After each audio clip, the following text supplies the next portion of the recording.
Welcome to Journey Unto You. My name is Lorraine, and I am your host. I am privileged to be here with you. And on this platform, we will explore all things autism and other subjects and needs within the community. I will share my own personal journey and how it all got started. The weirds, the awkwards, the uglies, and yes, the victories. I hope to encourage you, strengthen, and build up, and even get some questions answered. This platform is for anyone who has had autism on their path. So get comfortable, take a deep breath, and just listen in. There is hope.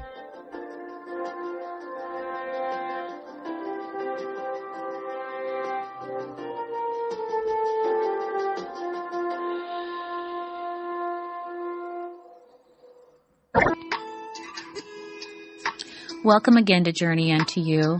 I am Lorraine and I am your host. This is part 3 of the beginning of my journey. And I hope so far you have been blessed and been able to follow along. We left off at a part where my son was in jail because they had nowhere else to place him. And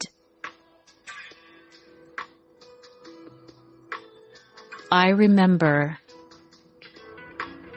going to the court date and watching my son come from the back where they bring in whatever inmates they have. They brought him from the back and into the courtroom, or I guess from the front of the courtroom, which would be the back of the courtroom. And that was very difficult for me to watch. And it was for the judge as well. She didn't understand why he had been brought there. So what she did was, in the middle of the court session, she asked someone to bring her the phone. Someone brought her the phone immediately, put it up on the platform where she was, and she called the child services and said, "Why is he here?" And they said, "Well, we have nowhere else to place him." She said, "That's no excuse. Come get him now." And let me tell you, within, I would say, 30 minutes max, I went outside because that was the decision that was made. So I left for that particular decision and that court hearing time.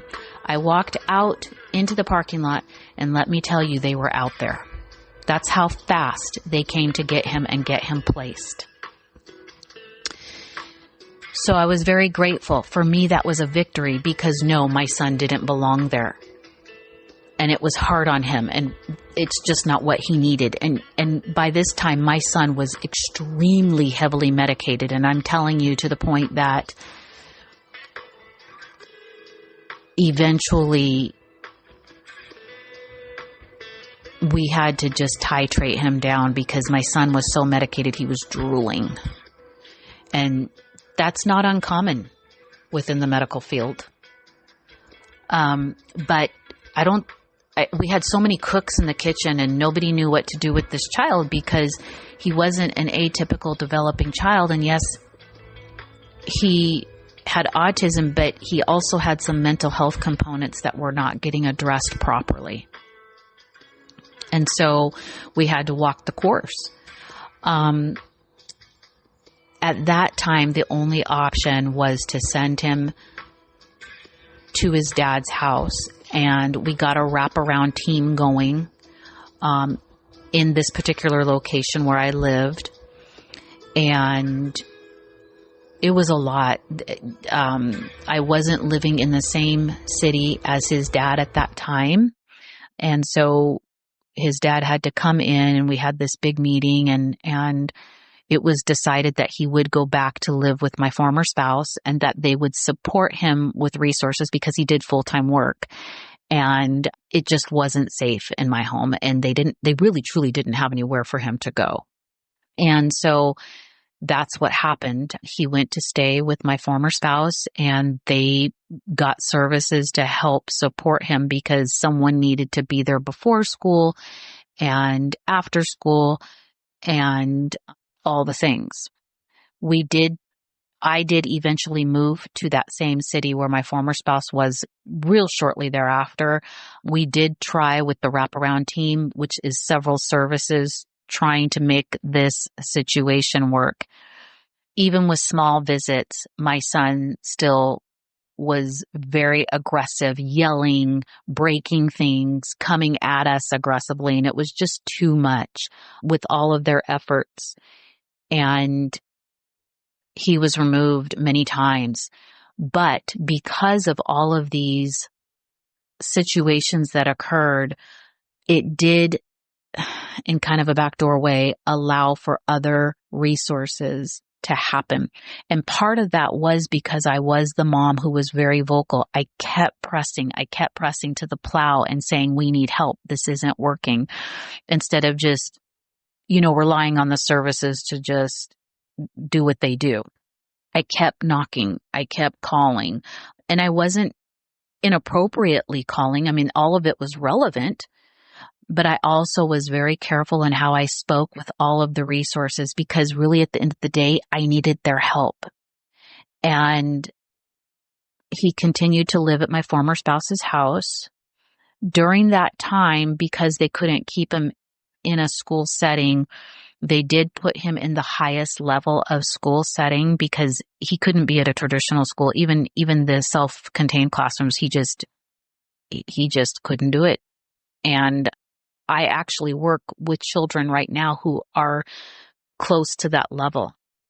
And I've just worked on the parent side of it. So my son was sent to a school that they really don't like to pay for that. It's extremely expensive. But there was just no other way to help him. But through all of these events, and, my son was also an eloper. He continued to elope. And he would just leave because he was mad. We were able to have my oldest daughter go and sit with him for a couple of hours at her dad's house, not mine. And that was a service that the state provided at that time for a non-family member. So it was a great resource for her because she was getting paid through the state and while she was in college. But she was safe because she knew how to deal with him. And so, and it was only a couple of hours at a time. And with him at that time, as long as you didn't talk much to him and just kind of let him be, it was pretty okay. But that in and of itself was unpredictable too. And so having said that, we were running through caregivers because nobody would stay. And so that's where we got the idea to have her sit with him. And it actually worked for quite a while. She would go over there and pretend like she wasn't even there for any other reason other than just to hang out at dad's and study. As long as he knew he wasn't being cared for, we were in the clear. And that was one of the things that was really challenging about my son. And I've noticed with other children as they get a little older, you really do have to kind of come back door with choice of words and how you're presenting something. And so we found a niche and it worked. We didn't know it would work, but if there was any safety concerns with her at all, we were going to, put the kibosh on it, but it did work. So he would come home from school and she was there, and it kept him from my house because I had littles in my home, and for a time it worked. We stayed in this mode for a while, and he did respite care, and we stayed in that pattern and that cycle for a time. He still was aggressive. We were still trying to tweak medications, and it wasn't until we got him on Depakote that's when we started to see a lot of the feathers come down. And unfortunately, that's not uncommon. And those who have medications, even when you're needing medication for anxiety or depression or things like that, sometimes you just don't find the right medication, and that can be very hard on the person who needs the medication. And so, even at these appointments, I had to have, for lack of better words, protection. My son would be violent in the waiting rooms, but a parent had to be there. If it wasn't my former spouse, it had to be me. And so, we also, for the younger kiddos, we also utilized some counseling services so that they had social workers to talk to. We did a little bit of that. We weren't heavy into that at that point, but we were making it work with the resources from the community. But once he got on that medication, that's when we really started seeing some changes. We started seeing changes at the highest level of school setting that you can have within the state. It's very self-contained. It's lockdown. He acted out there even for a while until the medications got better. But even then, they would call us and say, he's got to come home.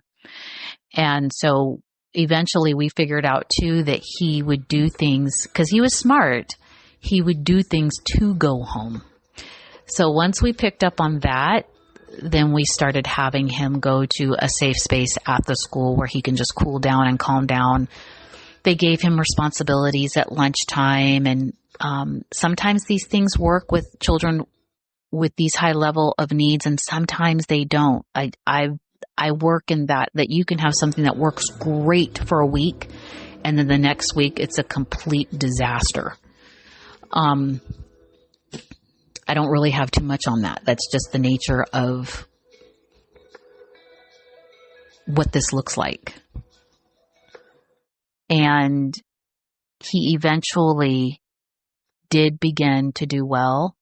He graduated from that program and still continued to stay with his dad. We continued to do respite, and he still wasn't safe to live with me, though. Although we had made great strides with the Depakote, for some reason my house was a trigger, and I think it just was the noise level. My house wasn't noisy, but it was just enough for him to not feel comfortable. He wouldn't take direction from me very well.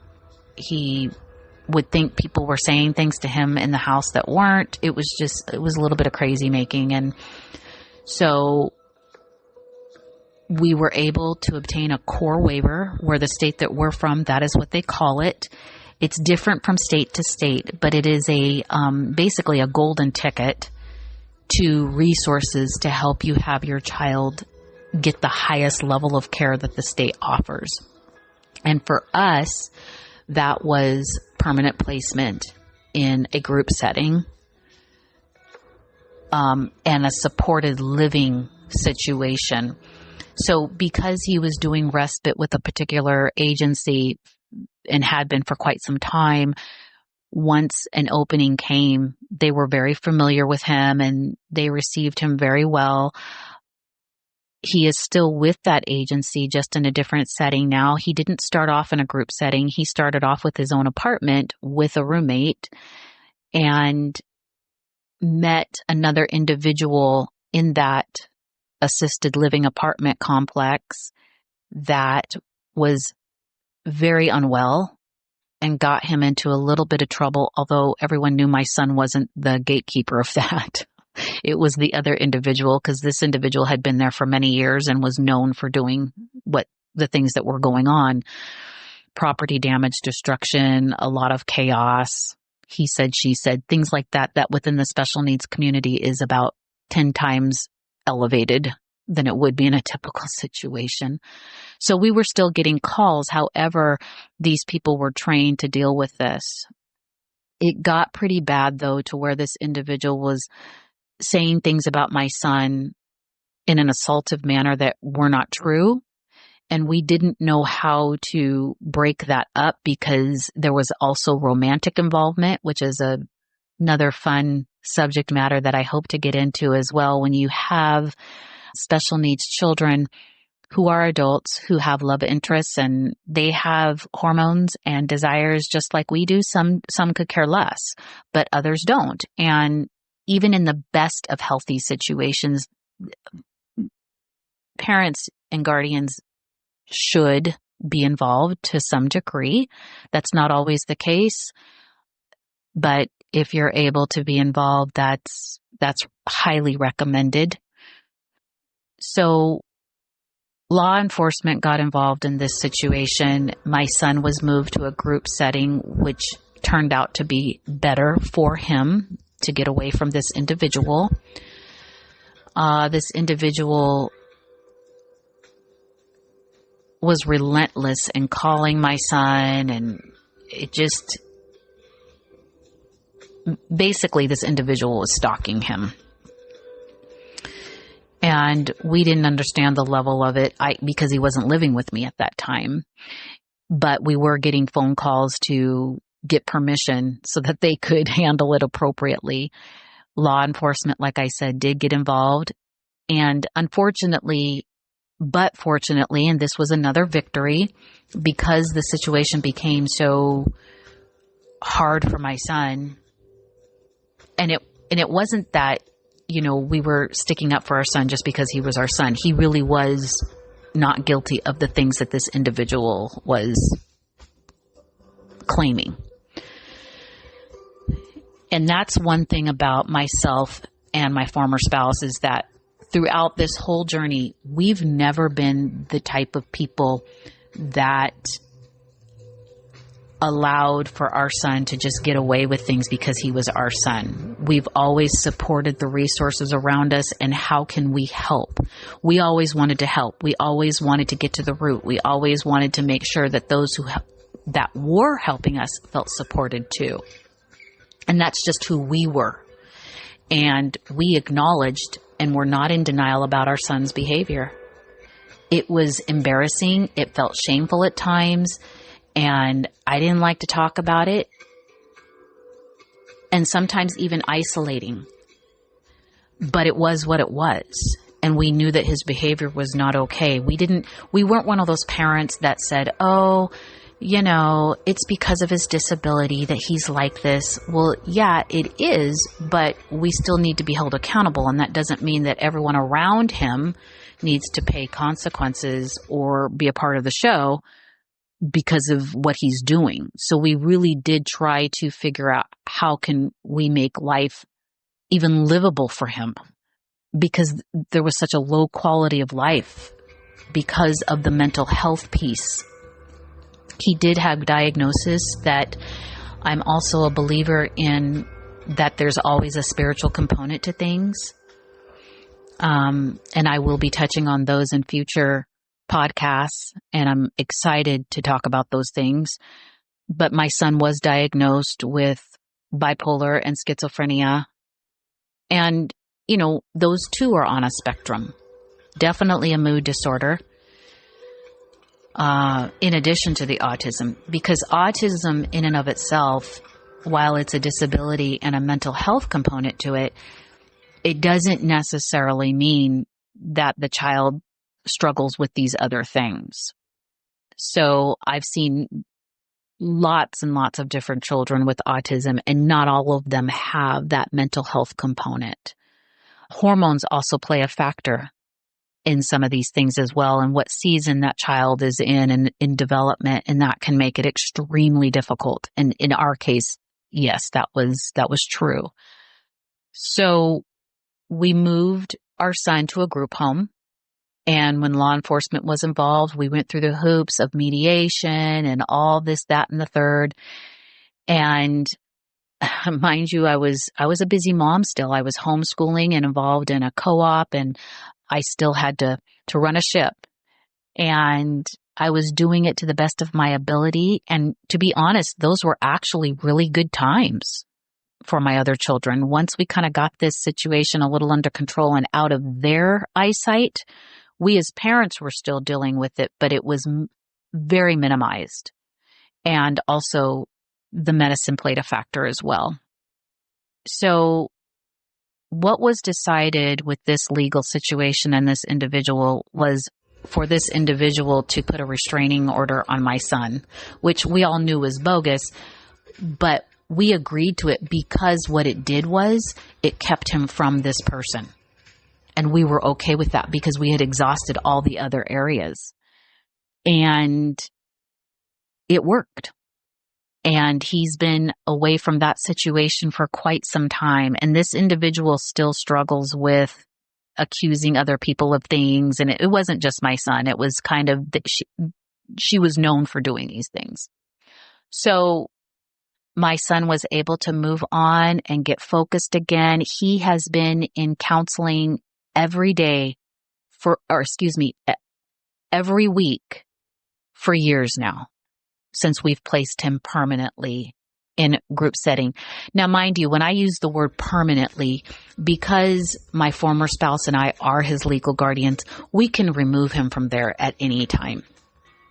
So it's not permanent in that sense. It's just that he's able to stay there indefinitely until something different happens, or maybe nothing happens. He just stays there indefinitely.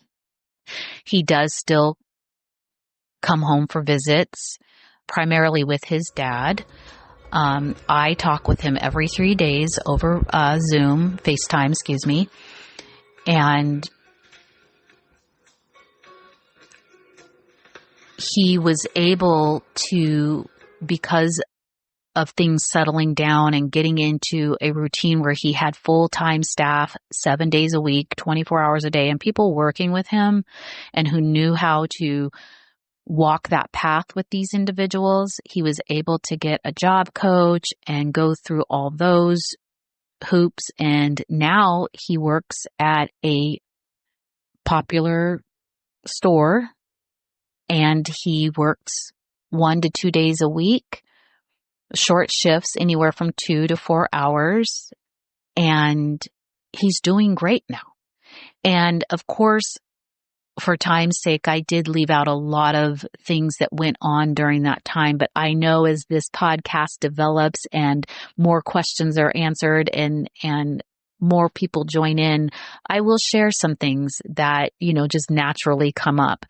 And I am very grateful for all of the resources that were brought in my path, as hard and crazy and chaotic and traumatic that situation was for quite a long time. I wasn't left in it. My children weren't left in it. My son wasn't left in it. There was hope. There was open doors.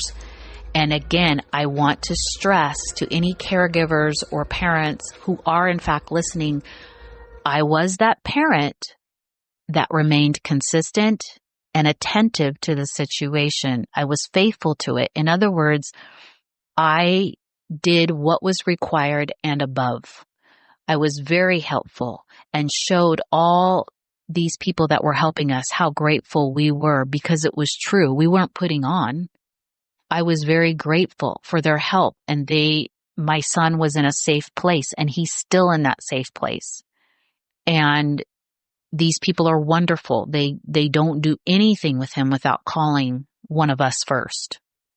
And my son has had some challenges. He's gone through phases where he was purchasing things that all of a sudden just showed up at our door. And how he was able to do that, we just didn't know. But we knew he was smart. He went through a time and season when he would try to apply for credit cards and just we got to a place with Roman where there was always so much going on that we called it the Roman Chronicles. My former spouse would call and say, well, just another thing to add to the Roman Chronicles. And I thought, I really could write a book about this, and it would probably sell really well. There's a lot of information going on here. And so now, I can laugh about some things. My son's in a good place, but he is who he is. My son still has some struggles in some areas, but they are very, very minimal. And he is consistent to call me. He even thanked me not that long ago for all the work I've done, and that, he was grateful for that. And that just blessed me. I don't think my son's ever said that to me. And out of all the years of property destruction and violence and anger management and whatever it was he was going through, it all seems like in some ways it never even happened, because of the victory, because of the beauty of how everything's turned out now. And no, he won't have a life like an atypical grown 20-something-year-old man, but he has a life, and it's good for him. He's in routine, and he has a job, and once in a while I'll send him, a Visa gift card so that he can appropriately spend it, since that's been an area where we've had to protect him from scammers. Those are things that we've had to do too. We've had a couple of people try to take advantage of him online in the dating world and with money. And that's when I say to you, I'm so grateful for the resources that the Lord has brought in our path to keep our son protected and covered. They've been on top of this stuff, and my son doesn't go anywhere alone. And so he's guarded and protected, and I'm so thankful for that. And God is a good God, and he is a faithful father, and he never took his hand off of me.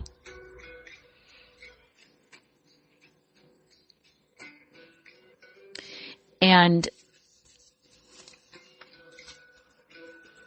I want to thank you for listening in on the first 3 parts of this journey. I am not the source. I'm just a vessel. And my purpose is to lead and light the path for others. I am on a mission to support others and to help pick others up who are stuck on the side of the road, because this journey can be like that. It really can. As a parent of special needs, it doesn't even have to be autism. We have a different life in some ways, and we do have to modify our lives. And I don't hear any parents complaining about that necessarily, but it is a part of what we do, and these are our children. And I want to be like that tow truck that sees the cars on the side of the road stuck, and all you need is just a little hook to just kind of get those wheels spinning and pull you right out of the ditch. And I want to encourage parents and caregivers and anyone listening to this to just continue to be teachable. You gotta be teachable. You gotta be willing to drink and eat and to take sips where necessary. And I have said this before, and I want to stress that. We, as parents and caregivers, can have thoughts that are invasive and not true on this path.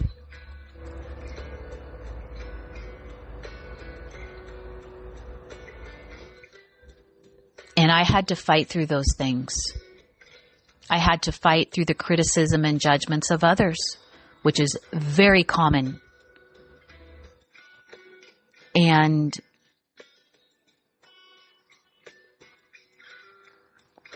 when you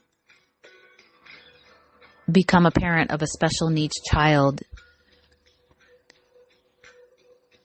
although it is extremely difficult, it's actually a gift, because you are privileged to have a different lens in life that not other people get. It's like God the Father gives you this lens that nobody else gets, because he knows you can handle it. He knows you can see through it. And then that gives him space and place to operate and show who he truly, really is and not the lies of the world that this world has made him out to be. I have had, and I'm going to use the word privilege, and opportunities to see God work phenomenally in my life in many areas. But in this particular area, he gave me experiences and allowed me to travel a road that others do not get to travel, that built character in me, that caused me to be strengthened and have courage and have faith and build wisdom and build discernment. And it shatters the walls of pride and clothes you in humility.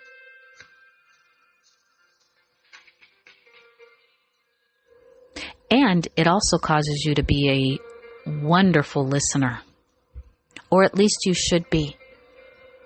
And when you're in the beginning stages of an inflammatory situation like I was many, many years ago, I did need to talk. I had to get it all out. And the Lord allowed for wonderful people to be in my life that I could get those things out with. And that doesn't mean that's going to be your path, but that was mine. It can feel like you're in the worst situation ever that could possibly ever happen to a person when you're in it.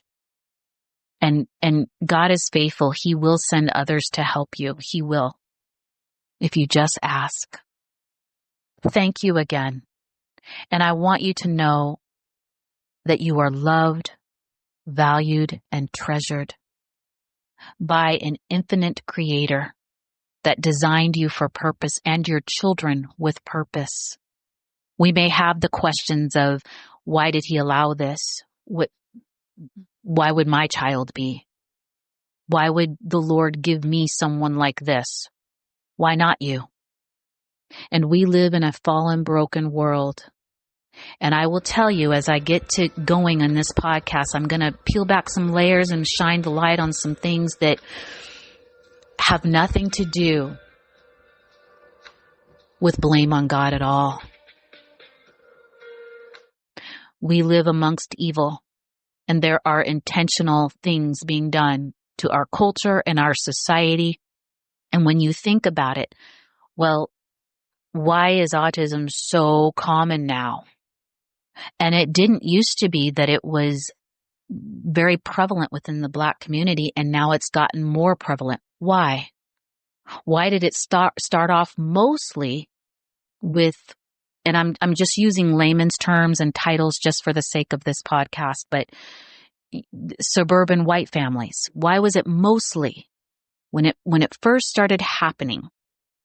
I'm going to uncover some of these things and hopefully bring in others who are more experienced in some areas than myself and who have a plethora of wisdom to add and shed some light, because this thing is heavy and it's deep and it's in pieces, and it's, like the Autism Speaks, how they have a puzzle.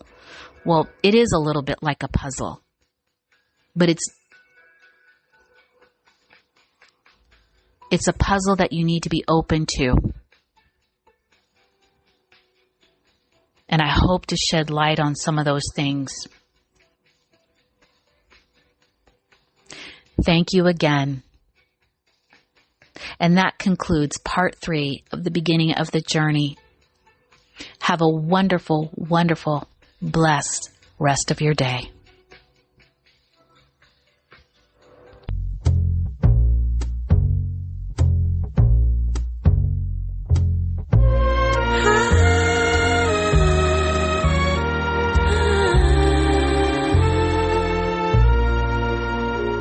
Now I've journeyed oh so far just to get right where you are, the root and the offspring of David, the bright and morning star. Though this cold road which I walked taught me to run to you, and you found me 'cause I was lost, but journeyed unto you. Oh, oh,